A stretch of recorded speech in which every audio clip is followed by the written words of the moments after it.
नमस्कार दोस्तों, एक बार मैं फिर से स्वागत करता हूं आप सभी लोगों का आपका अपने YouTube चैनल गुरुवर जी के में। जी हाँ दोस्तों, तो आज हम लेकर आए हैं UP police constable PAC jail warden की भर्ती 2022 के संदर्भ में कुछ जानकारी।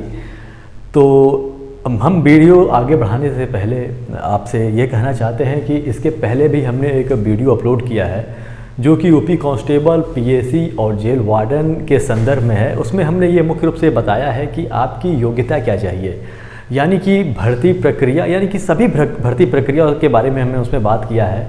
आपकी योग्यता कितनी होनी चाहिए, शैक्षिक योग्यता क्या होनी चाहिए, एज लिमिट क्या होनी चाहिए, किन किन प्रक्रियाओं के तहत आपकी भर्ती होती है, कितनी प्रक्रियाओं से आप लोगों को गुजरना होगा, कौन सी गलती आप लोगों को नहीं करनी है, इन सभी की वीडियोस हमने पहले ही अपलोड कर दिया है। तो यदि आपने उस वीडियो को नहीं देखा है तो यहाँ पे आई बटन पे क्लिक करके आप उन्हें देख सकते हैं। तो आज का जो हमारा टॉपिक है ये भी UP constable PAC jail warden भर्ती के संदर्भ में ही है। ये मुख्य रूप से शैक्षिक योग्यता के संदर्भ में है। कई अभ्यर्थी इस बात से काफ़ी कंफ्यूज रहते हैं कि आखिर इसका मतलब क्या होता है, यानी कि अधिमानी अर्हता का क्या मतलब होता है। आज हम मुख्य रूप से दो प्रश्नों का उत्तर ढूंढने का प्रयास करेंगे इस वीडियो के माध्यम से।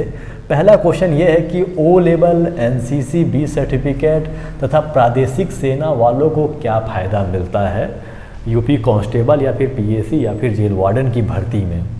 और दूसरा प्रश्न ये कि केवल यदि 12वीं पास कोई छात्र है तो उसे क्या नुकसान होगा इस चीज़ से यदि उसके पास यह सभी सर्टिफिकेट नहीं है। इन दोनों प्रश्नों को आज हम जानेंगे। बहुत सारे अभ्यर्थियों में इस बात को लेकर काफ़ी कन्फ्यूजन रहता है कि इसका मतलब क्या हुआ। तो सबसे पहले मैं बताऊं कि इसके शैक्षिक योग्यता को लेकर कि यूपी कांस्टेबल या फिर पीएसी या फिर जेल वार्डन की भर्ती के लिए जो शैक्षिक योग्यता मांगी जाती है, तो यहाँ पे देखिए शैक्षिक अर्हता जो मांगी जाती है वो 12वीं एग्ज़ाम पास मांगी जाती है। और साथ में ही अधिमानी अर्हता में आप लोग का कंप्यूटर में ओ लेवल का प्रमाण पत्र है, या फिर प्रादेशिक सेना में न्यूनतम 2 वर्ष का सेवा है, या फिर एनसीसी का बी प्रमाण पत्र है। तो ये सभी अधिमानी अर्हता में मांगी जाती है और शैक्षिक अर्हता में 12वीं एग्ज़ाम पास मांगी जाती है। तो सबसे पहला प्रश्न ये उठता है कि क्या ये सब भी आवश्यक है क्या करना, तभी आप फॉर्म भर पाएंगे। तो मैं आपसे बताऊं कि नहीं, ये सभी जो अधिमानी अर्हताएँ होती हैं ये आपको आवश्यक नहीं है। यदि आपने केवल 12वीं पास की है, आपके पास 12वीं का रिजल्ट और सर्टिफिकेट है, तो आप इस फॉर्म को यानी कि कांस्टेबल पीएसी और जेल वार्डन की भर्ती बड़े आराम से देख सकते हैं। तो दूसरी बात ये है कि ये अधिमानी अर्हता क्या होता है, ये इसका क्या मतलब है। तो इसका कोई मतलब नहीं है। देखिए, ये सब बहुत ज़्यादा फ़र्क नहीं डालता है आपके मतलब चयन भर्ती प्रक्रिया में, आपके चयन में।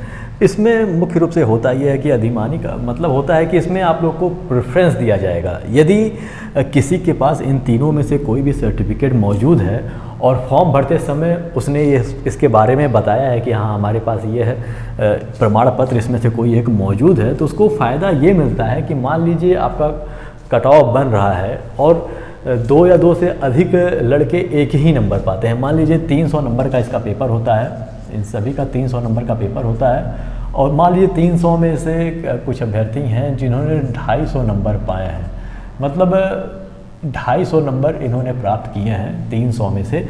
लेकिन 300 में से 250 नंबर पाने वालों अभ्यर्थियों की संख्या 2 या 3 है, और बात यह है कि अब संख्या कम रह गई है, यानी कि सीटें ख़त्म हो गई हैं और किसी एक अभ्यर्थी को ही चुना जाना है, तो क्या होगा उसमें। तो ऐसे में क्या होगा कि जैसे 2 और 3 अभ्यर्थी मौजूद हैं, तो इन 2-3 अभ्यर्थियों में से यह देखा जाएगा जिनके पास यदि अधिमानी अर्हता मौजूद है, यदि इनमें से कोई एक सर्टिफिकेट मौजूद है तो उन्हें प्रेफरेंस मिल जाएगा, यानी कि उन्हें नौकरी मिल जाएगी, और सभी जो अन्य 2 होंगे उन्हें अलग कर दिया जाएगा। तो ये फ़ायदा बस मिलता है। अधिमानी अर्हता का कोई मतलब नहीं होता है, ये आपके पास है या नहीं है कोई मतलब नहीं। इसमें बस प्रेफरेंस मिल जाता है कि यदि नंबर कुछ लोगों के बराबर हैं तो किसे आप पहले चुनेंगे, उसमें ये बस फ़ायदा करता है कि इन तीनों में से किसी के पास सर्टिफिकेट मौजूद रहेगा तो संस्था जो होगी, जो आयोग होगा, वो उस अभ्यर्थी को चुन लेगा। दूसरी बात और कि कुछ समस्या ऐसी भी आती है कि मान लीजिए किसी सामान्य अभ्यर्थी के 250 नंबर आए हैं और 250 नंबर में मतलब दो अभ्यर्थी हैं और दोनों अभ्यर्थियों के पास ये अधिमानी अर्हता मौजूद नहीं है, यानी कि ये सभी सर्टिफिकेट उसके पास मौजूद नहीं है। तो उन दोनों में से कैसे चुनाव किया जाएगा? मान लीजिए एक ही सीट है और अभ्यर्थी हैं दो, तो दोनों में से कैसे चुनेगी? तो उसमें क्या होता है कि ऐसी स्थिति में सबसे पहले ये देखा जाता है कि दोनों की उम्र में से किसका उम्र बड़ा है। मान लीजिए एक का उम्र अभी 19 साल है और दूसरे की उम्र जो हो गई है वह 22 साल या 23 साल हो गया है। तो इसमें होगा ये कि इसमें जो 23 साल वाला अभ्यर्थी होगा उसे चुन लिया जाएगा और 19 साल वाले अभ्यर्थी को छाड़ दिया जाएगा, यानी कि उसका सिलेक्शन नहीं हो पाएगा। दूसरा प्रश्न ये उठता है कि मान लीजिए कुछ ऐसे अभ्यर्थी हों जिनके पास, दो अभ्यर्थी ऐसे हों जिनके पास अधिमानी अर्हता भी मौजूद हो और उनके जो एज है वो भी मान लीजिए वो 19 साल के दोनों हैं, या फिर अधिमानी अर्हता नहीं मौजूद है और सामान्य अभ्यर्थी हैं और लेकिन उनकी जो एज है वो 19 साल है दोनों लोगों की। तब क्या करेंगे? अब किस प्रकार से छंटनी होगी? तो इसमें होता ये है कि अब अल्फ़ाबेट देखा जाएगा।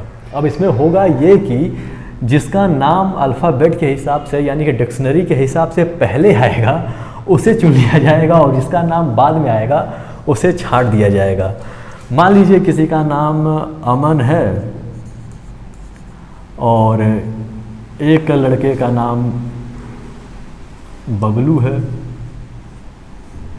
और दोनों के एक समान नंबर हैं, लेकिन समस्या एक है कि एक ही सीट मौजूद है, तो किसका चुनाव किया जाएगा? तो इसमें ए नाम के जो अभ्यर्थी होगा, यानी कि अमन का सिलेक्शन कर लिया जाएगा और बबलू को निकाल दिया जाएगा। अब ये नियम है, क्योंकि ये नियम पहले ही ये लोग निर्धारित कर देते हैं कि बाद में यदि कुछ ऐसा स्थिति उत्पन्न होता है तो किसी प्रकार का समस्या ना हो वहाँ पे। क्योंकि अब देखिए दोनों की योग्यता एक समान है, लेकिन सीटें मौजूद नहीं है। जब सीट नहीं मौजूद है तो कैसे दो लोगों को भर्ती कर लेंगे? तो इसमें समस्या ये आएगी कि भाई अब किसी एक को तो निकालना ही पड़ेगा। तो अल्फ़ाबेट के हिसाब से इन्हें अमन को चुन लिया जाएगा, बबलू को निकाल दिया जाएगा।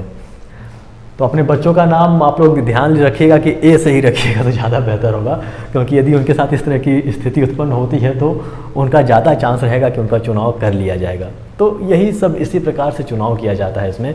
और अधिमानी अर्हता के बारे में मैंने आपसे बताया कि ज़्यादा कोई मतलब नहीं होता है, इसमें बस प्रेफरेंस दिया जाता है। इसमें इन लोगों को ना तो कोई छूट मिलती है और ना ही कोई ऐसा है कि इन्हें कोई रिजर्वेशन दिया जाता है, इन्हें बस प्रेफरेंस दे दिया जाता है, यानी कुछ लोगों का नंबर बराबर है तो इन्हें मौका दे दिया जाएगा। तो यही मैं बताना चाहता था। आशा करता हूँ कि आप लोगों को इन तमाम प्रश्नों का उत्तर मिल गया होगा, कन्फ्यूजन भी दूर हो गया होगा। हम अपनी एक अलग वीडियो लेकर आने वाले हैं जिसमें हम उन तमाम सर्टिफिकेट के बारे में या फिर उन तमाम डॉक्यूमेंट्स के बारे में, उन तमाम दस्तावेज़ों के बारे में बात करेंगे जो आपके भर्ती में लगने वाली है। यानी कि जब आपका डीबी होता है, यानी कि डॉक्यूमेंट वेरिफिकेशन होता है, तो वहाँ पे कौन कौन से डॉक्यूमेंट्स आपको ले जाने होते हैं, उन तमाम चीज़ों की जानकारी हम एक अलग वीडियो में देने वाले हैं। तो इसलिए आप हमारे चैनल को सब्सक्राइब कर लीजिएगा ज़रूर। आशा करता हूँ आज की वीडियो आपको समझ में आई होगी और पसंद भी आई होगी। यदि ये पसंद आई तो इसे लाइक कर दीजिएगा, हमारे चैनल को सब्सक्राइब कर दीजिएगा और बेल आइकन भी प्रेस कर दीजिएगा ताकि जब हम नई वीडियो लेकर आएँ तो उसकी जानकारी हो सके। और हाँ दोस्तों, हम NCERT की तमाम उन किताबों का अध्ययन कर रहे हैं, यानी कि क्लास 6 से लेकर 12th तक की किताबों का अध्ययन कर रहे हैं जो हमारे आने वाले पेपरों में काफ़ी महत्वपूर्ण होते हैं। जैसा कि लोग जानते हैं कि NCERT की किताबों से ही पेपर के पाठ्यक्रम चुने जाते हैं। तो यदि आप उसे देखना चाहते हैं तो यहाँ पे बगल में यहाँ पे देखिए प्लेलिस्ट यहाँ पे दिखाई दे रहा होगा, वहाँ से जाके आप उन तमाम प्रश्नों को, तो उन तमाम अध्यायों को आप पढ़ सकते हैं। तो हमारे साथ बने रहने के लिए बहुत बहुत धन्यवाद। मिलते हैं अपने अगले वीडियो में।